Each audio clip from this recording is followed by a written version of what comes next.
Hi there, and welcome to this 5-minute insight. Today, I want to talk about sin. There are a number of ways in which sin can be understood. One way is to see sin as breaking God's law. Since God's law is there to protect life, sin is any action that destroys life.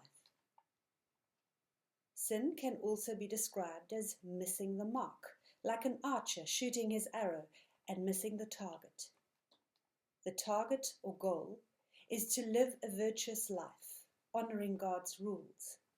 Sin, then, is to fail at sticking to the rules. Breaking the law and missing the target are legalistic explanations of sin. The danger here is that sin often gets reduced to the realm of morality. In other words, whether we do the right thing or the wrong thing. But sin is far more than personal moral failure.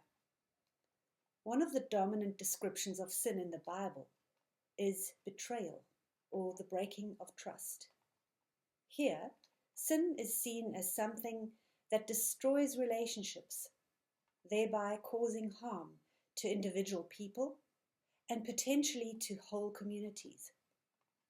Biblically, sin is far-reaching injustice caused by human beings, spiraling out from the personal to the global.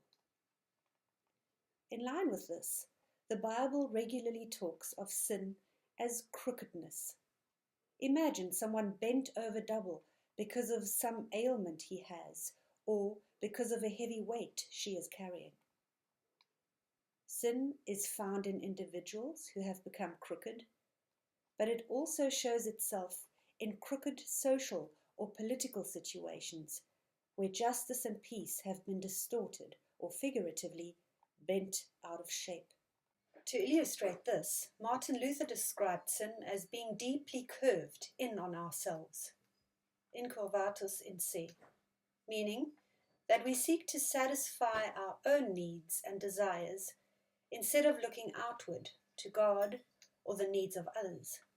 So, sin is a heavy encumbrance, the burden of selfishness, which makes us bent and crooked. Sin is so pervasive that we are all caught up in it. There are times when we may not even be personally or directly responsible for it, but we feel the result of it. For example, though we may not personally make other people poor, we are part of the global economic system which causes and perpetuates poverty.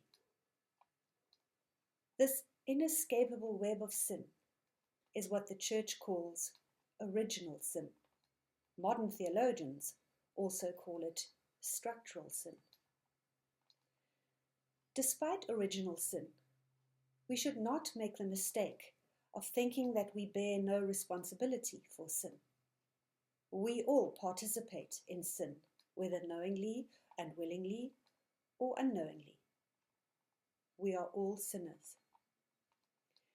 But the good news is that despite sin, we are saved.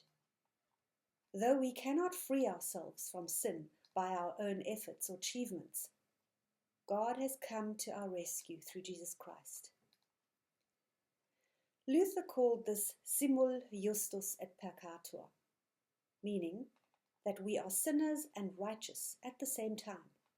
Though we live in a world of sin and are tempted constantly to participate in sin, we are righteous through Christ. Christians believe that Christ unburdens us from our crookedness by taking the burden of our sin on himself.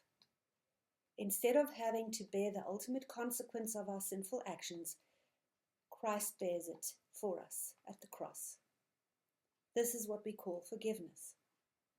Christ heals the rifts in our relationships, reconciling us to God and to each other. Because of God's forgiveness, we can stand tall and live as righteous people. And living as righteous people means countering sin wherever we are able. though we cannot conquer sin, this is the work of Christ, we are to oppose it nonetheless. We should not sit back, passive and unconcerned by sin and its heinous consequences in our lives and in the world. Instead, we should fight the good fight of faith against sin with all the resources at our disposal. Not in order to be saved, but because we are saved. Thank you for listening to this 5-minute insight. Peace be with you.